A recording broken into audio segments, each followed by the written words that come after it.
느헤미야 7장 3절에서 5절 말씀입니다. 내가 그들에게 이르기를 해가 높이 뜨기 전에는 예루살렘 성문을 열지 말고 아직 파수할 때에 곧 문을 닫고 빗장을 지르며 또 예루살렘 주민이 각각 자기가 지키는 곳에서 파수하되 자기 집 맞은편을 지키게 하라 하였노니 그 성읍은 광대하고 그 주민은 적으며 가옥은 미처 건축되지 못하였음이니라.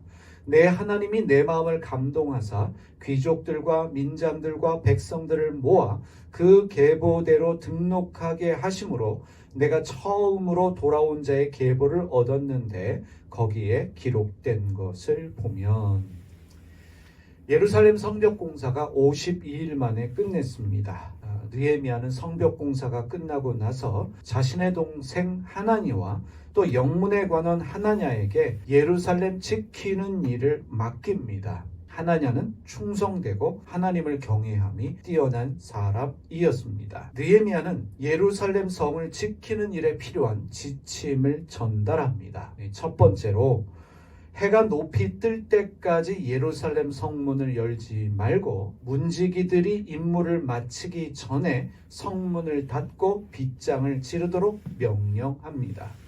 두 번째로 문지기들은 예루살렘 주민 중에서 임명합니다. 그리고 그들의 집 앞에 있는 초소에 배치하도록 요구를 합니다. 느헤미야가 이런 명령을 내리는 이유가 있습니다.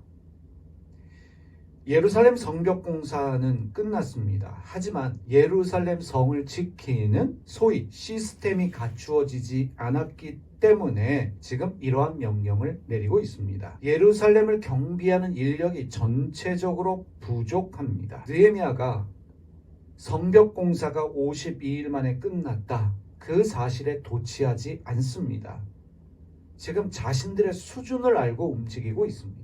자신들의 수준을 과대평가하지 않고 지금 유대 공동체의 수준을 냉정하게 평가하고 있습니다. 아직 자신들은 예루살렘 성을 완전하게 경비하는데 수준 미달이다라는 것을 알고 있기 때문에 예루살렘 성문을 해가 뜰 때까지 열지 말고 문지기들의 임무가 마치기 전에 성문을 닫고 빗장을 지르라 명령하고 있는 것입니다. 예루살렘을 잘 알고 있는 예루살렘 주민들 중에서 문지기를 임명하고 그들에게 과도한 일을 요구하는 것이 아니라 그들의 집 앞에 있는 초소에서 문지기 역할을 감당하도록 합니다.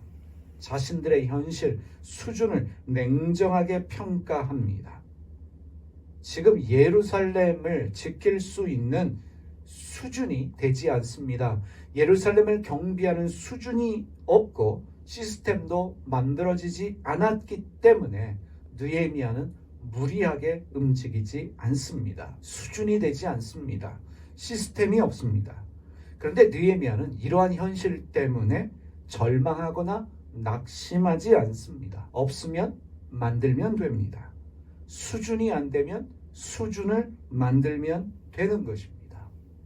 그러하기 때문에 성벽 공사는 52일 만에 마쳤지만 사람들에게 이 시스템을 만드는 일, 수준을 만드는 일에 있어서는 무리한 것을 요구하거나 명령하지 않고 있습니다.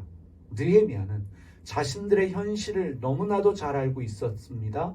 그래서 사람들에게 무리한 것을 요구하지 않고 시스템을 만들어 가기 시작합니다. 예루살렘 성문을 해가 뜰 때 열도록 했고 자신들이 일을 마치기 전에 성문을 닫도록 요구했습니다. 필요한 문지기들을 예루살렘에서 고용했고 그들의 집 앞에 있는 초소에서 근무하게 했습니다. 이것이 시작입니다. 무리하지 않았지요. 성급하게 서두르지도 않았습니다. 예루살렘을 잘 알고 있는 사람들이 성을 지키는 일에 잘 적응할 수 있도록 느헤미야는 나름대로 배려하고 있습니다. 이것이 중요합니다. 시스템은 무리하게 만들어지는 것이 아닙니다. 시스템은 급하게 서두른다고 만들어지는 것도 아닙니다. 수준은 어느 날 갑자기 만들어지는 것이 절대로 아닙니다. 이미 말씀드렸지만 성벽 공사는 빨리 끝날 수 있습니다. 하지만 시스템을 만드는 일, 수준을 만드는 일은 절대로 빨리 끝날 수 있는 일이 아닙니다. 축구 경기를 예를 들면 축구의 시스템을 만들고 축구의 수준을 만드는 것은 하루아침에 될 일이 아닙니다. 시간이 필요합니다. 적응이 필요합니다. 왜 느헤미야가 탁월한 지도자입니까? 우리가 이미 살펴보았던 것처럼 느헤미야는 적들의 어떠한 위협과 공격에도 요동하지 않았습니다. 흔들리지 않았습니다. 거짓된 소문에 반응하지 않았고 거짓된 예언에도 요동하지 않았습니다. 적들이 만나자 요청이 와도 자기 자리를 지키는 사람이 바로 느헤미야였습니다. 귀족들과 부자들이 가난한 사람들을 상대로 돈놀이하면서 서민들의 재산을 착취하는 내부적인 문제도 잘 해결했습니다. 유대 총독으로 받아야 할 월급도 받지 않는 모본을 보였습니다. 하냐냐와 같은 인재를 등용해서 적재적소에 배치했습니다. 훌륭한 사람이지요. 뛰어난 지도자입니다. 느헤미야는 페르시아의 술관원이었습니다. 그런데 높은 자리를 마다하고 하나님이 주신 사명 때문에 유대 총독으로 자원한 사람이었습니다. 페르시아, 당대 최고의 나라, 세계를 지배하는 강대국이었습니다. 술관원은 왕의 생명을 책임지는 높은 고위 관직이었습니다. 유대 총독은 고생하는 자리였고 월급도 포기해야만 하는 자리입니다. 적들의 위협이 있는 자리입니다. 그럼에도 불구하고 느헤미야는 그 자리를 자처했습니다. 자원해서 왔습니다. 왜냐하면 하나님께서 주신 사명이 있었기 때문입니다. 느헤미야는 유대와 페르시아를 비교하지 않았습니다. 왜 우리에게는 페르시아와 같은 시스템이 없느냐 비관하지도 않았습니다. 단시간에 시스템을 만들려고 무리하지 않았고 천천히 기초부터 다져 나가고 있습니다. 이것을 우리가 배워야 합니다. 그리고 무엇보다도 서두르지 않았다는 것. 없으면 만들면 되는 것이고 가지지 못하면 가지기 위해서 준비하면 되는 것입니다. 느헤미야가 탁월했던 이유가 있습니다. 가장 중요한 이유입니다. 5절을 보면 내 하나님이 내 마음을 감동하사라는 이 부분입니다. 바로 이것입니다. 느헤미야는 하나님의 감동으로 움직이는 사람입니다. 무슨 뜻입니까? 어떤 일을 결정하기 전에 하나님의 뜻을 묻고 결정했다는 것입니다. 기도하고 결정했다는 것입니다.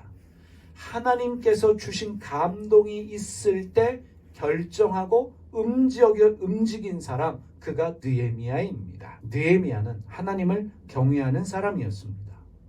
하나님을 경외한다는 것이 무슨 뜻이겠습니까? 하나님을 존중한다는 뜻입니다. 하나님을 존중하는 느헤미야는 늘 하나님의 뜻을 물었고 하나님이 주신 감동이 있을 때 비로소 움직였던 사람입니다. 즉시 바로 즉각적으로 자기 확신으로 움직인 사람이 아니라 하나님께 묻고 하나님이 내 마음에 감동을 주실 때 비로소 움직였다는 것 우리가 주목해야 합니다. 하나님의 감동으로 움직이는 사람의 특징이 있습니다. 절대로 서두르지 않습니다. 조급한 마음이 없습니다. 하나님의 뜻을 묻는 사람은 조급함이 없습니다. 빨리빨리가 없습니다. 하나님의 뜻을 묻는 사람, 하나님의 감동으로 움직이는 사람은 자기의 수준 때문에 절망하지도 않습니다. 내 수준이 이것밖에 안 된다. 우리의 수준이 이것밖에 안 된다. 라는 것으로 인해 절망하지 않습니다. 하나님이 감동을 주셨다면 하나님이 일하실 줄 믿기 때문입니다. 하나님의 감동으로 움직이는 사람은 무리하지 않습니다. 사람들에게 무리한 것을 요구하지도 않습니다. 급할 때일수록 천천히 가라라는 말이 있습니다. 왜 우리는 성급하게 결정해서 움직이려고 하는가? 바로 욕심 때문입니다. 욕심 때문에 무리하게 시도합니다. 무리하게 시스템을 만들려고 하고 무리한 것을 사람들에게 요구합니다. 사기꾼들은요, 늘 사람을 조급하게 만들어요. 그래서 빨리 결정하라고 요구합니다. 빨리 결정하지 않으면 손해 볼 것이다. 거짓말로 사람을 유혹합니다. 우리는 하나님을 믿는 사람들로서 어떠한 제한이 와도 어떤 유혹이 와도 제일 먼저 기도해야 합니다.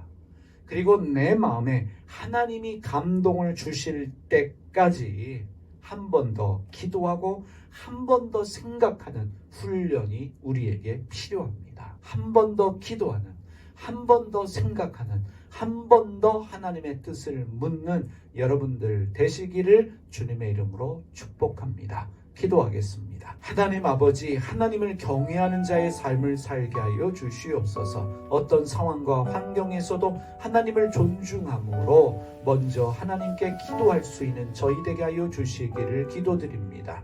어떤 일을 결정하기 전에 하나님께 기도하고 하나님께 먼저 묻고 하나님의 뜻을 찾는 저희 되게 하여 주시옵소서. 조급하게 서두르지 않게 하여 주시고 무리하지 않게 하여 주시며 우리의 수준이 되지 않기 때문에 절망하거나 낙심하지 않게 하여 주시옵소서. 하나님의 일하심을 믿는, 하나님의 신비를 믿는 저희의 삶 되게 하여 주시고 오늘도 하나님께 물으며 하나님을 경외하는 자의 삶을 살아가게 하여 주시옵소서. 예수님의 이름으로 기도드립니다.